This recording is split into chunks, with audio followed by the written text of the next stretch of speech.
England have been trotting to a position of total dominance in Melbourne today.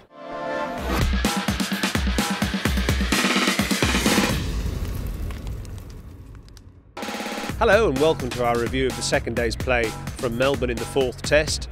England dominant again, 444 for 5 at the end of the day's play. That's a lead of 346 with 5 wickets still standing. Pryor and Trott going superbly well together, which means the Australian press for the second day running are going to give their team a bit of stick, a bit like they did yesterday after the first day's play. The Herald Sun with the front page: "We were awful crossed out, hopeless crossed out, and a disgrace" in massive letters, also calling the Australians inept and a shambles in other papers. The press really going for the Australian team. They tend to turn on their own rather than complimenting the visitors in this particular incident. And I thought it would be interesting after today's play or during today's play to have a look at how different media organisations cover the stories that emerged today. Some interesting issues, not least Ponting's argument with the umpires. So let's see how different organisations are going to cover those stories.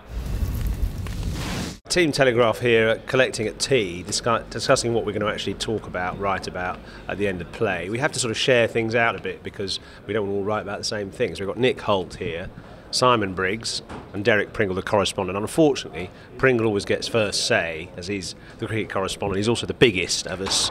So you're doing an overview, I guess, are you? Absolutely. It looked a fairly dull day up until lunchtime, but in the afternoon session, lots of things have happened. Lots of talking points.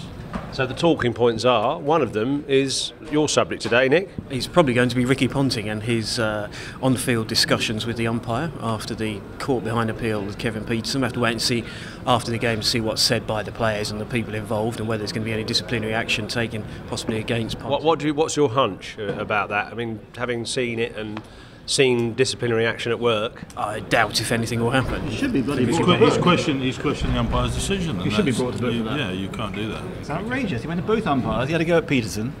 I mean, if he gets away with it, he's gotten away with murder, I reckon. I don't think he had to go at Peterson. Peterson kind of initiated that conversation. If you watched him, Peterson went, "Well, you know, I didn't hit it, Ricky." Did he wink at him? And then I got away with it. I don't think he really had to go at him. Not as Ricky can, anyway. We're also not sure at this stage what the argument was about, whether there was an edge or whether the argument was over the process of the appeal for the court behind. Now, of course, the opposition are also consulting about their subjects for tomorrow, and I've got two men here from the Australian newspaper, Malcolm Conn and Peter Laylaw. Peter, I loved your intro today about Chinese toys and the fact that that was what the Australians were like in Perth, a cheap Chinese toy which has suddenly blown up. Have you got an intro for today yet? Oh, still fishing around a bit today, yeah. What am I going to do, Malcolm? I usually get instructions from the boss. Yeah.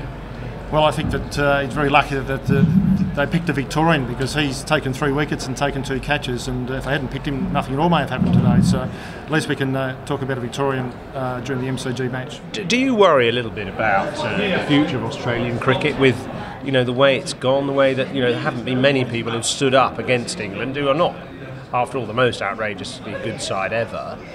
Is there much in depth there, and do you worry about that? Oh, absolutely. I think that Australian cricket's got a lot to worry about. There's players who aren't performing. There's players in the state system who aren't performing and getting a game when they shouldn't be. The next generation's not coming through. And if we look when we lost in Australia last time, in 86, 87, Alan Border took the nucleus of that team to England in 89 and won well and set up a dynasty of success. Well, Ricky Ponting's 36 and averaging 15 and a half, so we don't know how much longer he's going to last. So you'd have to say where to from here if Australia, as we expect, loses the Ashes in this match or fails to keep the series alive. I think there's serious ongoing problems. Well, I don't know what fate will befall Ricky Ponting, but I know one thing, and that is that Jonathan Trott drives him nuts. His superb accumulation and concentration, another century, his third in 5 test matches, mean England are in an impregnable position now.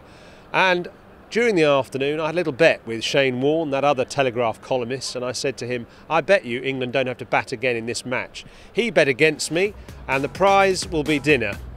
I wonder where he's taking me. Hopefully, the Melbourne version of Nobu.